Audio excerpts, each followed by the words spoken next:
A Vampira de Sussex, Sir Arthur Conan Doyle. Holmes lera cuidadosamente uma carta que o correio lhe trouxera. Então, com um soluço seco, que era o mais próximo que chegava de uma risada, ele jogou o papel em mim. Para uma mistura do moderno e do medieval, do prático e do fantasioso, acho que isto é certamente o limite, ele disse. O que acha, Watson? A carta que li era assim.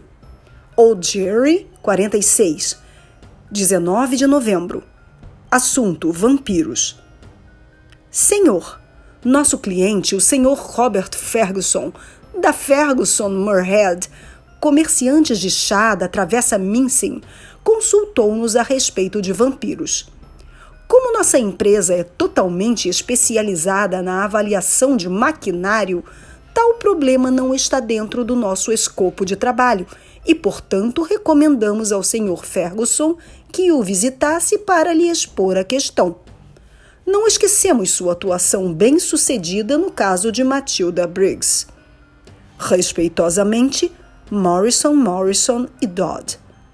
Por E.J.C. Matilda Briggs não era o nome de uma mulher, Watson, explicou Holmes. Era um navio relacionado ao rato gigante de Sumatra, uma história para a qual o mundo ainda não está preparado. Mas o que você sabe de vampiros? Está dentro do nosso escopo de trabalho? Qualquer coisa é melhor do que ficar parado, mas parece que estamos entrando num conto de fadas dos irmãos Grimm. Estique seu braço, Watson, e veja o que V tem a dizer. Estiquei-me e peguei o grande volume de referência a que ele se referia. Holmes o deitou sobre os joelhos e percorreu com os olhos, vagarosa e carinhosamente, o registro de velhos casos, em meio a informações acumuladas ao longo de uma vida de trabalho. Viagem do Gloria Scott, ele leu. Esse não foi um bom trabalho. Lembro-me de que você escreveu sobre este caso, Watson, e não o congratulei pelo resultado. Victor Lynch, o falsificador. Veneno de Gila, aquele lagarto. Caso notável esse. Vitória, a bela do circo. Vanderbilt, o arrombador. Víboras. Vigor, a maravilha de Hammersmith. Ora, meu bom e velho índice, insuperável, ouça isso, Watson, vampirismo na Hungria e depois vampiros na Transilvânia. Ele continuou virando as páginas, mas após breve busca pôs desapontado o grande livro de lado. Bobagens, Watson, bobagens! O que temos a ver com cadáveres ambulantes que só podem ser mantidos em seus túmulos com estacas atravessadas nos corações?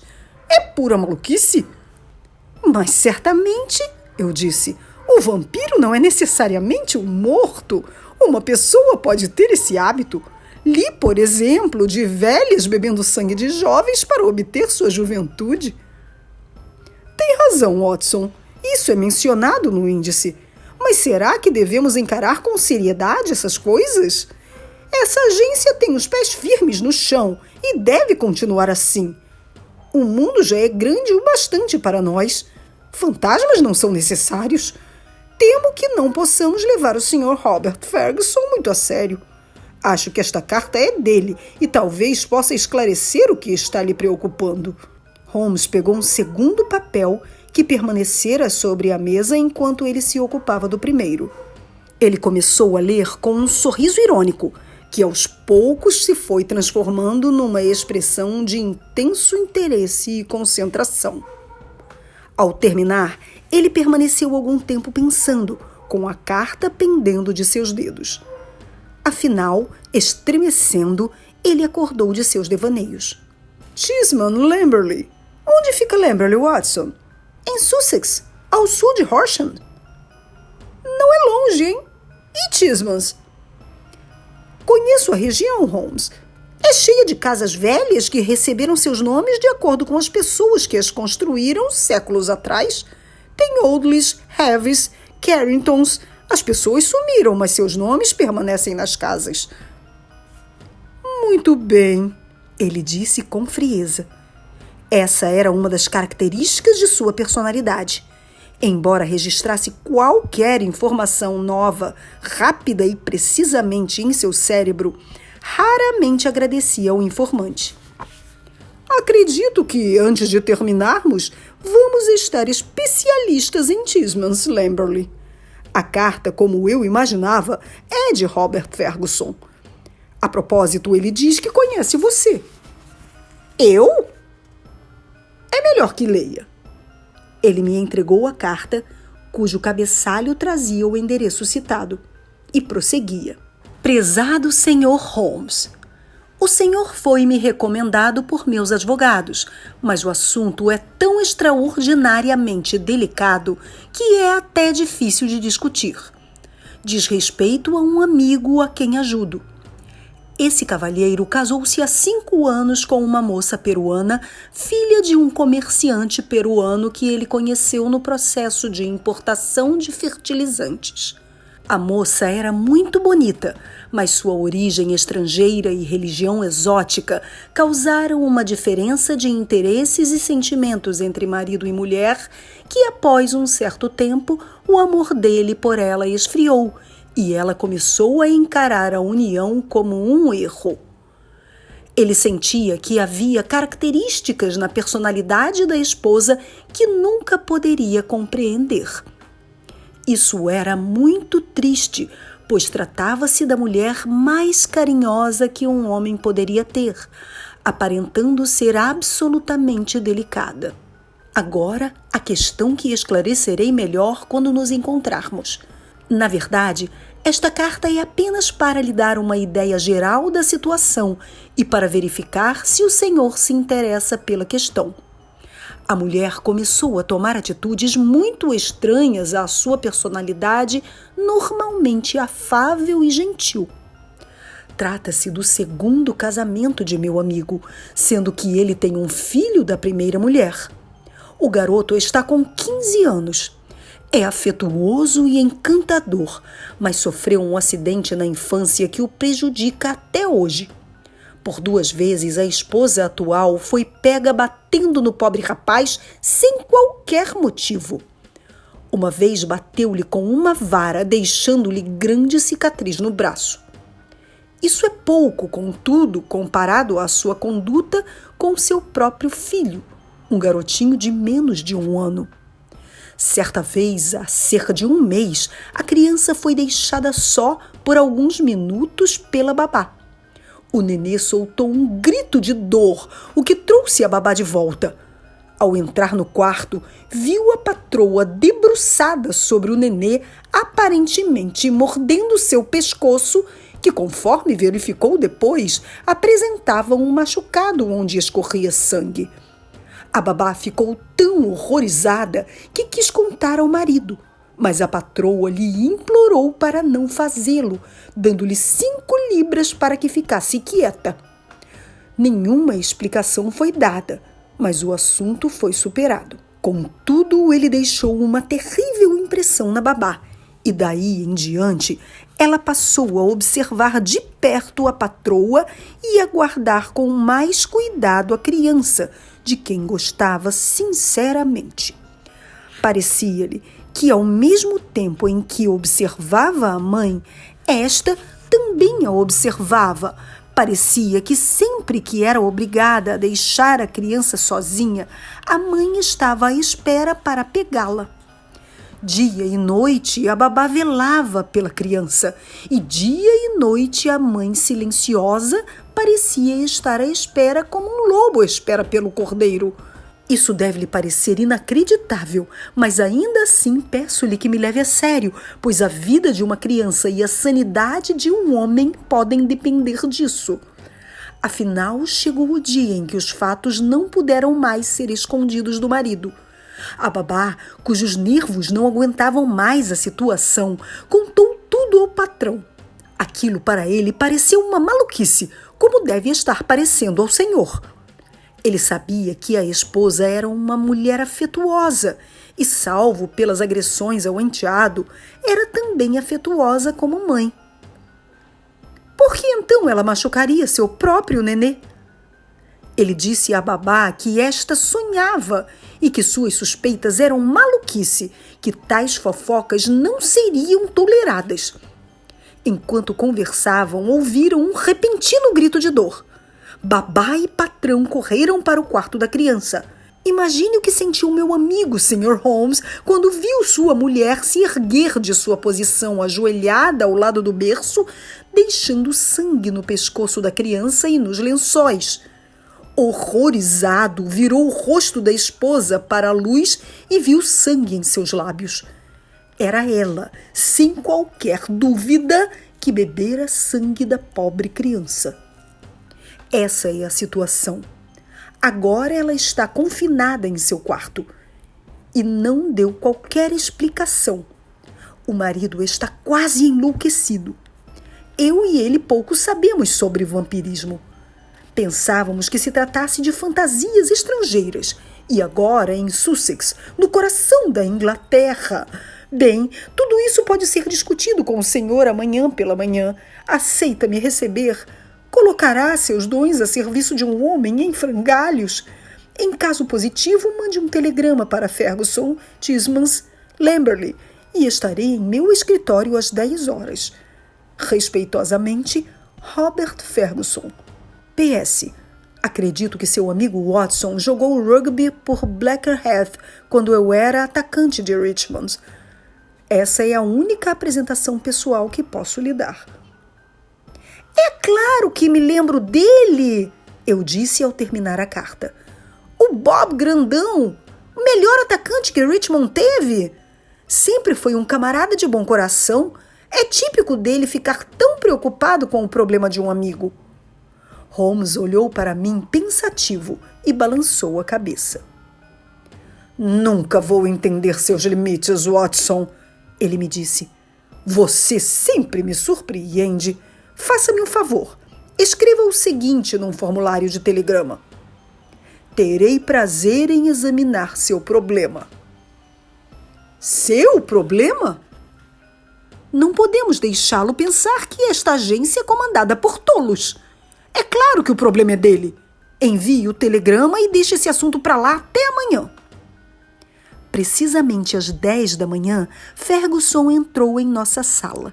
Lembrava-me dele como um sujeito alto e forte, cujas pernas ágeis e velozes permitiam-lhe furar as defesas dos adversários. Não há nada mais deprimente que encontrar os destroços de um bom atleta que se conheceu em seu auge. O corpanzil diminuíra. O cabelo claro tornara-se escasso e os ombros estavam curvados. Receio ter lhe despertado sensação semelhante. Olá, Watson, ele disse emocionado.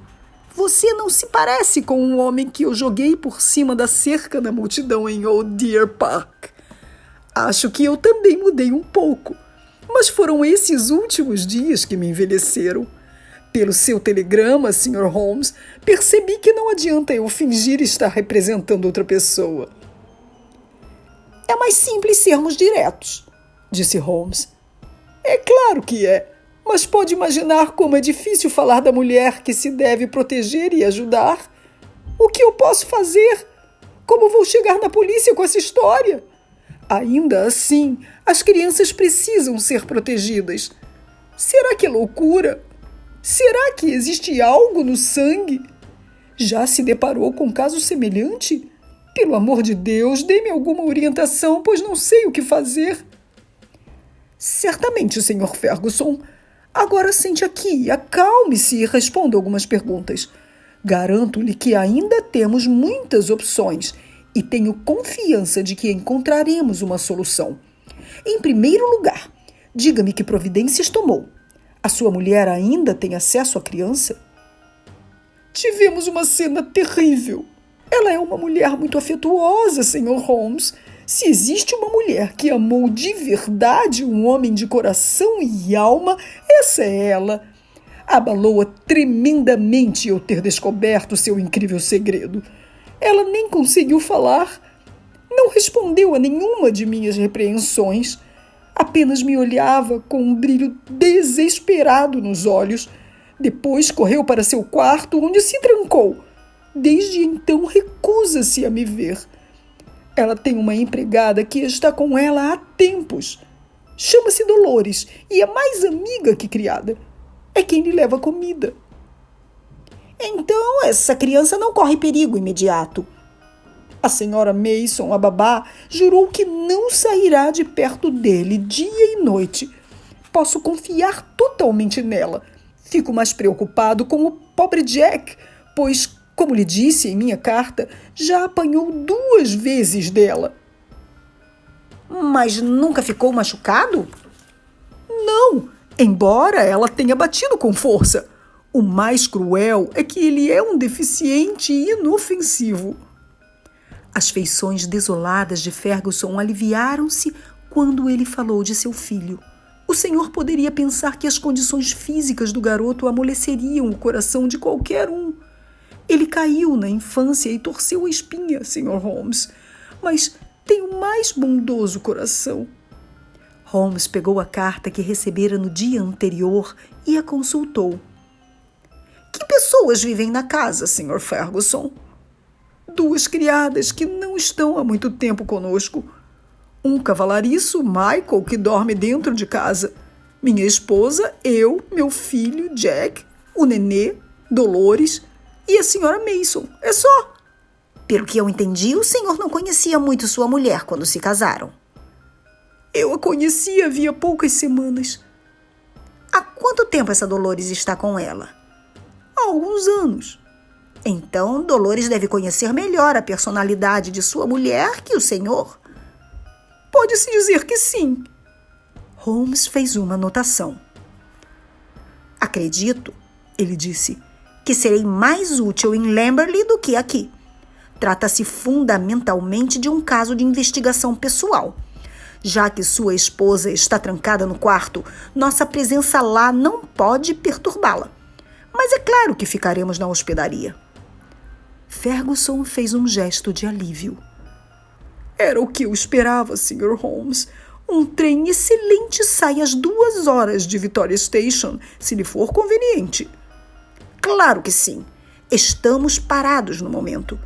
Posso lhe dedicar as minhas energias. É claro que o Watson vai conosco, mas existem alguns pontos que eu gostaria de esclarecer antes de começar. Sua pobre esposa, pelo que entendi, atacou as 2 crianças, seu filho e o nenê. Isso mesmo. Mas as agressões foram diferentes, correto? Ela bateu no seu filho. Uma vez com uma vara e a outra com as próprias mãos. Ela lhe deu alguma explicação por que bateu nele? Não, salvo que o odeia. Repetiu isso várias vezes. Bem, isso não é raro com madrastas. Ciúmes póstumos, digamos. Ela é ciumenta? Sim, muito ciumenta. Ciumenta com todas as forças de seu incandescente amor tropical. Mas o garoto já tem 15 anos, ele deve ser muito desenvolvido mentalmente, já que o corpo é limitado em ação. Ele lhe deu alguma explicação para as agressões? Não, ele disse que foi sem motivo. E os 2 já foram amigos? Não, nunca houve qualquer tipo de afeto entre eles. E mesmo assim o senhor diz que ele é afetuoso? Não existe no mundo filho mais dedicado. Minha vida é a vida dele. O que eu digo é lei para ele. Mais uma vez, Holmes fez anotações. Depois permaneceu algum tempo perdido em reflexões. Sem dúvida, o senhor e o garoto eram grandes camaradas antes do 2º casamento. Vocês deviam ser muito próximos, não? Muito próximos. E o garoto, tendo uma personalidade tão afetuosa, amava sem dúvida a memória da mãe. Muito. Deve ser um rapaz muito interessante. Tenho outra pergunta sobre essas agressões. O ataque estranho ao nenê e as agressões ao seu filho foram no mesmo dia? No primeiro caso, sim. Ela parece ter tido alguma espécie de ataque e descarregou a raiva nos 2. No segundo caso, apenas Jack sofreu. A senhora Mason não tem nenhuma reclamação quanto ao nenê. Isso complica o problema. Não estou lhe entendendo, Sr. Holmes. Provavelmente não. Formo teorias temporárias e espero que o tempo ou mais conhecimento as expandam. Um mau hábito, Sr. Ferguson, mas a natureza humana é fraca. Receio que nosso velho amigo aqui tenha exagerado meus métodos científicos. Contudo, apenas posso dizer no momento que o seu problema não me parece insolúvel e que pode nos esperar amanhã às 2h em Victoria Station.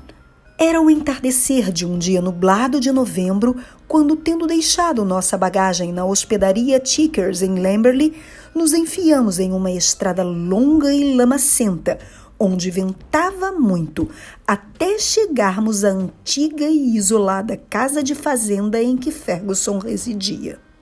Era um edifício grande e espelhado, muito antigo no centro e muito novo nas alas, com chaminés Tudor e um teto de madeira Horsham alto, manchado de líquen. Os degraus da entrada estavam gastos, formando curvas, e os ladrilhos da varanda estampavam as figuras de um queijo e um homem, de acordo com o nome do construtor original. Cheeseman.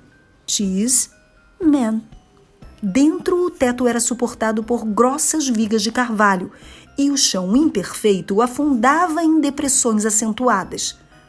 Um odor senil e decadente impregnava todo o decrépito edifício.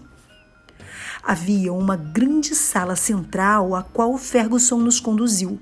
Lá, uma lareira enorme onde uma grande folha de ferro tinha a inscrição 1670 ardia um fogo esplêndido. O aposento, olhei em redor, era uma mistura única de épocas e lugares.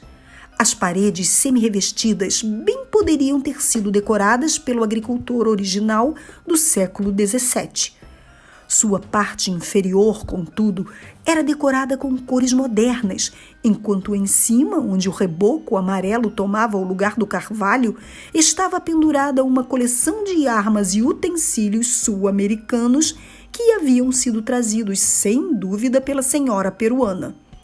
Holmes se levantou com aquela curiosidade ágil que emanava de sua mente impetuosa, examinou aqueles objetos com atenção e voltou com olhos pensativos. "Ora, ora!" exclamou. Um cachorro que estivera deitado numa cesta no canto levantou-se e foi lentamente até seu dono, andando com dificuldade. Suas patas traseiras moviam-se com irregularidade e a cauda arrastava-se no chão. Ele lambeu as mãos do Sr. Ferguson. "O que foi, Sr. Holmes?" "O cão. Qual o problema com ele?" "Isso é o que intriga o veterinário. Um tipo de paralisia. Ele pensou em meningite, mas está passando. Logo ele estará bem. Não é, Carlo?" Um tremor de concordância agitou-lhe a cauda. Os olhos tristonhos do cão passaram por todos nós. Ele entendeu que discutíamos seu caso. "Aconteceu de repente?" "Da noite para o dia." "Quando foi?" "Há cerca de 4 meses." "Que interessante e que sugestivo." "O que lhe sugere, Sr. Holmes?" "Uma confirmação daquilo que eu estava pensando." "Pelo amor de Deus, em que está pensando, Sr. Holmes? Pode ser um mero exercício intelectual para o senhor, mas é questão de vida ou morte para mim. Minha mulher é uma assassina em potencial e meu filho está em perigo constante. Não brinca comigo, Sr. Holmes. O caso é terrivelmente sério." O grande jogador de rugby tremia inteiro. Holmes pôs uma mão tranquilizadora em seu braço. "Receio que sofrerá, Sr. Ferguson, qualquer que seja a solução," Holmes disse. "Vou tentar poupá-lo o máximo que puder. No entanto, não posso dizer mais nada, mas espero que antes de deixar esta casa eu tenha algo definitivo." "Queira Deus que sim. Se me derem licenças, senhores, vou subir até o quarto de minha mulher para ver se algo mudou." Ele esteve no andar superior por alguns minutos, durante os quais Holmes tornou a examinar as curiosidades na parede. Quando nosso anfitrião voltou, ficou claro por sua expressão de desânimo que não houvera qualquer progresso. Com ele veio uma moça alta, magra e de pele morena. O chá está pronto, Dolores, disse Ferguson. Providencie que sua patroa tenha tudo o que quiser. Ela está muito doente, exclamou a moça com forte sotaque espanhol. Ela não pede comida. Ela fitava o patrão com certa indignação. Ela está muito doente, precisa de médico. Eu medo ficar sozinha sem médico. Ferguson olhou para mim com uma interrogação no olhar. Ficarei feliz em ajudar, eu disse. Sua patroa receberá o Dr. Watson? Ferguson perguntou a Dolores. Vou levar ele. Não pergunto. Ela precisa médico. Vamos logo, eu disse. Segui a moça que tremia de angústia pela escada e pelo corredor. No final, havia uma porta maciça com pesado ferrolho. Ocorreu-me que se Ferguson tentasse ver sua esposa à força, ele teria sérias dificuldades. A moça pegou a chave do bolso e os grandes painéis de carvalho rangeram em suas dobradiças. Entrei seguido por Dolores, que logo trancou a porta atrás de nós. Na cama jazia uma mulher que claramente apresentava febre alta. Ela estava semiconsciente, mas quando entrei, ela ergueu os olhos assustados, porém lindos, e me fitou com apreensão. Ao ver que eu era um estranho, pareceu aliviada e relaxou a cabeça no travesseiro com um suspiro. Aproximei-me tentando tranquilizá-la e consegui que me deixasse tirar-lhe a temperatura e o pulso. Ambos estavam altos e ainda assim tive a impressão de que aquilo se devia mais a uma agitação nervosa do que a uma doença real. Ela assim 1 dia, 2 dias, e eu medo que ela morre, disse a criada. A mulher virou seu rosto corado e atraente para mim. Onde está meu marido? Lá embaixo, e gostaria de vê-la. Não vou recebê-lo. Então pareceu se perder em delírio. O demônio! O demônio! Oh, o que eu faço com esse diabo? Posso lhe ajudar de alguma forma? Não! Ninguém pode me ajudar! Está tudo acabado, tudo destruído. Faça o que quiser, está tudo perdido. A mulher devia estar muito confusa. Eu não conseguia ver um demônio no bom e velho Bob Ferguson. Madame, eu disse, seu marido a ama profundamente. Ele está muito preocupado com o que está acontecendo. Novamente ela me fitou com aqueles olhos maravilhosos. Ele me ama, eu sei, mas por acaso eu não o amo? Não o amo a ponto de me sacrificar para não o magoar? Assim é que o amo. E ele foi capaz de pensar que eu... Como pôde falar daquela forma? Ele está magoado, mas não consegue compreender o que se passa. Não, ele não pode entender, mas deveria confiar. A senhora não poderia recebê-lo? Sugeri. Não consigo esquecer aquelas palavras terríveis, nem olhar em seu rosto. Não o receberei. Agora vá, o senhor nada pode fazer por mim. Diga-lhe apenas uma coisa, quero meu filho. Tenho direito de ficar com meu filho. Essa é a única mensagem que posso lhe mandar. Ela virou o rosto para a parede e silenciou. Voltei para a sala no térreo, onde Ferguson e Holmes continuavam sentados junto à lareira. Ferguson ouviu meu relato com tristeza. Como posso lhe entregar a criança? Perguntou. Como posso saber que impulso estranho ela terá? Como hei de esquecer a forma como ela se ergueu do berço com sangue nos lábios? Ele estremeceu com a lembrança. A criança está a salvo com a senhora Mason e é assim que deve continuar. Uma empregada bem vestida, a única coisa moderna que víramos naquela casa, trouxe-nos o chá. Enquanto ela servia, a porta se abriu e um jovem entrou. Era um garoto de ótima aparência, rosto pálido e cabelos claros, com os olhos azuis que se acenderam de alegria quando encontraram o pai. para quem ele correu abraçando-lhe o pescoço com ternura. "Ah, papai!" ele exclamou. "Eu não sabia que você ia voltar tão rápido. Eu tinha que estar aqui para recebê-lo. Estou tão feliz que tenha chegado."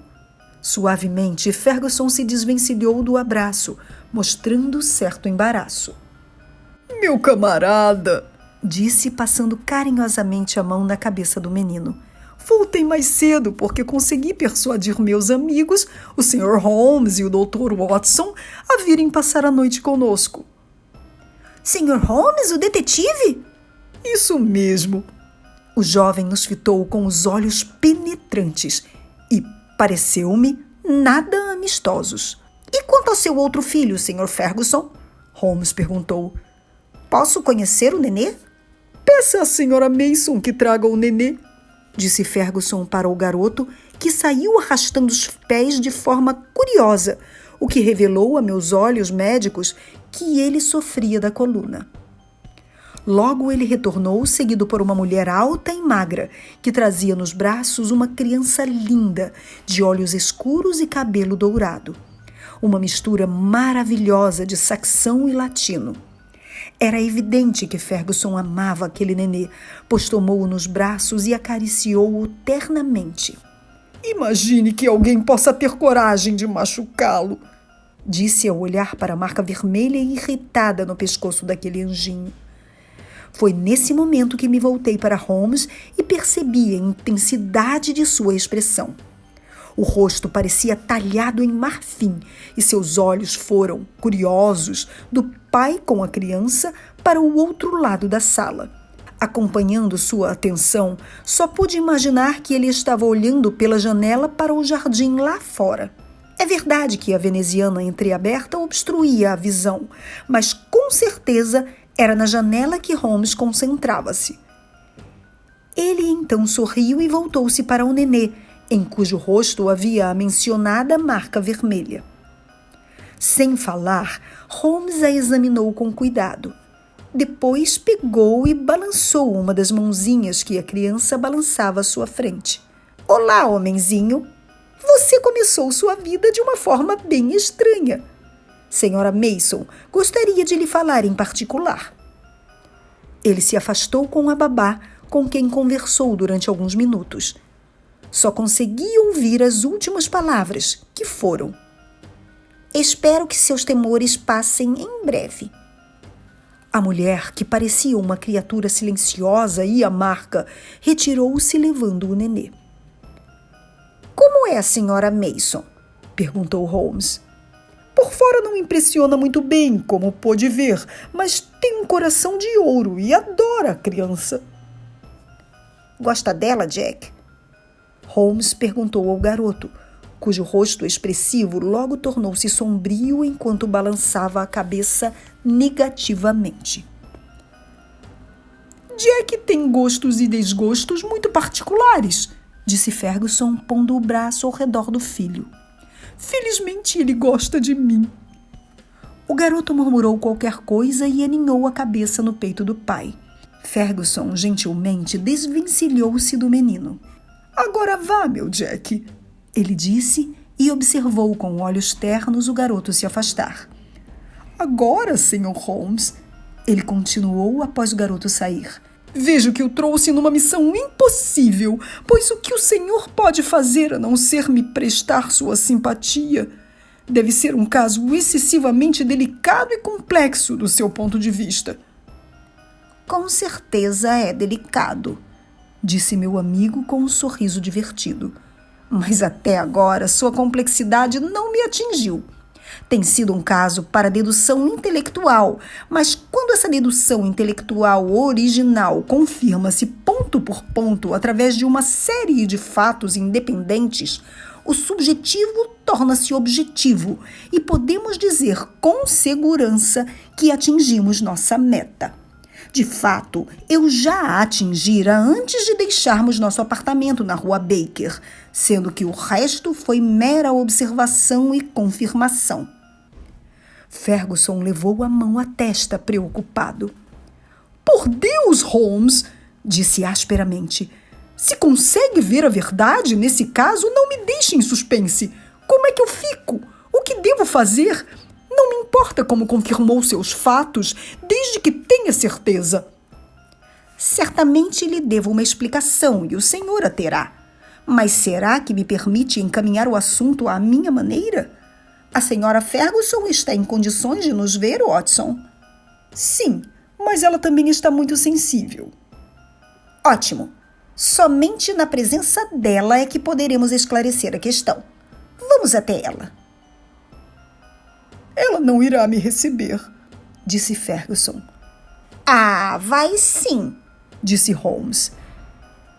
Ele escreveu algumas linhas numa folha de papel. Já que você tem permissão para entrar, Watson, faça a gentileza de entregar este bilhete para a senhora Mason. Subi novamente e entreguei o bilhete para Dolores, que abriu cuidadosamente a porta. 1 minuto depois, ouvi uma exclamação lá dentro, uma exclamação que misturava alegria e surpresa. Dolores abriu a porta. Ela vai receber os homens. Vai ouvir, disse. Chamei Ferguson e Holmes e os dois subiram. Ao entrarmos no seu quarto, Ferguson aproximou-se da mulher que se sentara na cama, mas ela ergueu o braço para manter o marido afastado. Este deixou-se cair numa poltrona, enquanto Holmes sentou-se ao lado dele depois de cumprimentar a senhora Ferguson, que o olhava espantada. Acho que poderemos dispensar Dolores, disse Holmes. Ah, tudo bem, madame. Se prefere que ela fique, não faço objeções. Agora, Sr. Ferguson, sou um homem ocupado que recebe muitas consultas e meus métodos têm de ser curtos e diretos. A cirurgia mais rápida é a menos dolorosa. Primeiro, deixe-me lhe contar algo que vai alegrá-lo. Sua esposa é uma mulher muito boa, muito dedicada e bastante injustiçada. Ferguson sentou-se e soltou uma exclamação de alegria. Prove isso, Sr. Holmes, e serei seu devedor para sempre. Vou fazê-lo, mas ao mesmo tempo irei feri-lo profundamente. Não ligo para nada, desde que inocente, minha mulher. Tudo o mais é insignificante comparado a ela. Deixe-me lhe explicar então qual foi meu raciocínio ainda quando estávamos em nosso apartamento. A ideia de uma vampira era absurda demais para mim. Tais coisas não fazem parte da prática criminal na Inglaterra. Mesmo assim, o que o senhor viu não tinha engano. Sua esposa erguendo-se ao lado do berço com sangue nos lábios. Exato! Não lhe ocorreu que uma ferida pode ser chupada por outro motivo que não extrair sangue? Não houve uma rainha na história da Inglaterra que sugou uma ferida para extrair veneno? Veneno? Um lar sul-americano. Meus instintos sentiram a presença daquelas armas na parede antes mesmo de meus olhos as verem. Poderia ter sido algum outro veneno, mas foi o que me ocorreu. Aquele estojinho de setas vazio ao lado da zarabatana era o que eu esperava ver. Se a criança fosse atingida por uma dessas setas untada com curare ou outro veneno, estaria morta, a menos que o veneno fosse chupado para fora. E o cachorro? Se alguém quisesse usar o veneno, talvez o experimentasse antes em um animal para testar seu poder. Eu não tinha previsto o cachorro, mas quando o vi, compreendi que ele se encaixava na minha dedução. Agora o senhor compreende? Sua mulher temia um ataque. Ela viu quando aconteceu e salvou a vida do nenê. Ainda assim, ela não quis lhe contar, pois sabia que o senhor amava o garoto e temeu magoá-lo profundamente. Jack! Agora há pouco, enquanto o senhor acariciava o nenê, eu observei o garoto. Seu rosto estava refletido claramente no vidro da janela. Eu percebia inveja, um ódio cruel como raras vezes vi num rosto humano. Meu Jack! Precisa encarar os fatos, Sr. Ferguson. É ainda mais doloroso porque se trata de um amor distorcido, um amor exagerado pelo senhor e possivelmente pela mãe falecida que ocasionou essa ação. A alma do menino está consumida de ódio por seu belo nenê, cuja saúde e beleza contrastam com a fraqueza de Jack. Bom Deus, será possível? Falei a verdade, madame? Holmes perguntou à senhora Ferguson. A mulher soluçava com o rosto enterrado nas mãos. Então ela se voltou para o marido. Como eu poderia lhe contar, Bob? Eu sabia que golpe isso seria em você. Era melhor que eu esperasse até que a verdade viesse de outros lábios que não os meus. Quando este cavalheiro, que parece ter o poder de um mágico, me escreveu dizendo que sabia de tudo, eu fiquei aliviada. Minha recomendação para Jack seria um ano no mar. Minha recomendação para Jack seria um ano no mar, disse Holmes, erguendo-se de sua cadeira. Apenas um ponto, madame. Compreendemos a natureza de suas agressões ao garoto Jack. Há um limite para a paciência de uma mãe. Mas como teve coragem de deixar seu filho nesses 2 dias? Eu contei à senhora Mason. Ela sabia. Perfeito. Foi o que imaginei. Ferguson estava de pé ao lado da cama, engasgado de emoção. Acredito, Watson, que devemos partir agora. Holmes sussurrou. Vamos acompanhar Dolores até a saída. Agora. Ele continuou depois que a porta se fechou às nossas costas. Acho que poderemos deixá-los tomar suas próprias providências. Só tenho mais uma nota deste caso. É a carta com a qual Holmes respondeu à correspondência que iniciou esta narrativa. Ela diz o seguinte: Rua Baker, 21 de novembro. Assunto vampiros. Senhor, com referência à sua carta do dia 19, informo-lhe que investiguei o problema de seu cliente, Sr. Robert Ferguson, da Ferguson Muirhead, comerciantes de chá da Travessa Mincing, e que o assunto foi concluído de forma satisfatória. Muito grato por sua recomendação. Sinceramente, Sherlock Holmes. Eu sou Andréa Lobão e você ouviu A Vampira de Sussex, de Sir Arthur Conan Doyle. Obrigada pela sua audiência, volte sempre, até mais.